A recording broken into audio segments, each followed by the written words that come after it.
It's Jaden Jefferson here, and welcome to week 4 of Race Through the States, your weekly objective election 2024 podcast. As of this episode, we are 25 days away from Election Day, which is proof that tumultuous things also have to come to an end. And in these final 25 days of the election, we're seeing something that we have not seen a lot of this election cycle. Vice President Harris has made a few big media appearances, including on the Call Her Daddy podcast, The Late Show with Stephen Colbert, and 60 Minutes, the CBS News program. Now, 60 Minutes says they also invited former President Trump to appear in the program, but he did not want to appear on the program. And 60 Minutes does have that large traditional audience, but one thing that's interesting about this last-minute media approach is the fact that the Harris campaign also did the Call Her Daddy podcast, which has a large young audience and an audience that also is made up of primarily women, which is an audience the campaign has performed well with. Now, the Trump campaign has also been doing a lot of podcast interviews, and their podcasts are normally podcasts with large male audiences, which they poll well with. So I don't see anything exactly innovative about what the campaigns have been doing with regard to their media push, specifically with regard to podcasts. Now, I want to talk about a state that I'm currently in. I'm recording this podcast on the road because I'm actually leaving from D.C. I'm in Pennsylvania, and this is a state that you're going to hear a lot about this election cycle. And it's because Pennsylvania has 19 electoral college votes, and it's a battleground state.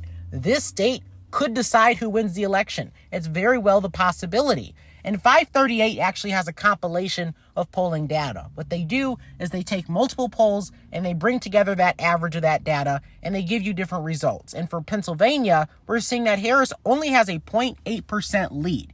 And basically what that means is this race is tied. Anytime you see a lead that small, just know that it doesn't really mean anything because it just means that the race is that tight and they're really not out of the margin of error. So definitely something that the Harris campaign, I'm sure, is hoping to boost that lead in Pennsylvania. And while in Pennsylvania, I have seen some Trump 2024 billboards. So there's definitely some traditional advertising happening, but I really have not seen a lot of yard signs or any signs on cars as I've been in the state. So nothing too notable with regard to that. I know that's a very unscientific measure, but I really haven't seen a lot of that.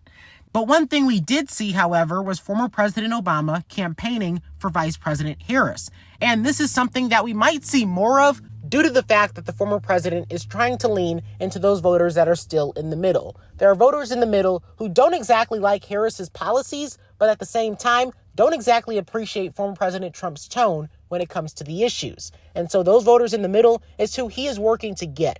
And that is going to be something we're going to have to watch and see because obviously 25 days left in this election. So those undecided voters, they're running out of time. One other thing I do want to discuss on this podcast is something I actually talked with Jim Loki of Fox 5 DC about. I actually appeared on his show, The Final Five, this week while in DC. And this is a political show, so of course, at some point we were talking politics. But one thing he pointed out was the fact that the Harris campaign has not leaned into the first female president idea. That is something that we saw Hillary Clinton do back in 2016, kind of lean into the historical side of if she won the election. But the Harris campaign, you will notice, hasn't really done that. They've kind of just left that out there for people to come to on their own. They're not really pushing the idea of Vice President Harris being the first female president. It could work out to their benefit. It may not. There's really no way of telling. But we will say this, though, 25 days away from Election Day, and the last-minute appeals, they're going to be happening in those battleground states. But for now, this is Race Through the States. This has been Race Through the States, a production of Jaden Jefferson Report Studios, bringing you objective analysis as the presidential race continues. Give me a follow on social media at Jaden, Jaden_reports on X, formerly Twitter, Instagram, and Threads.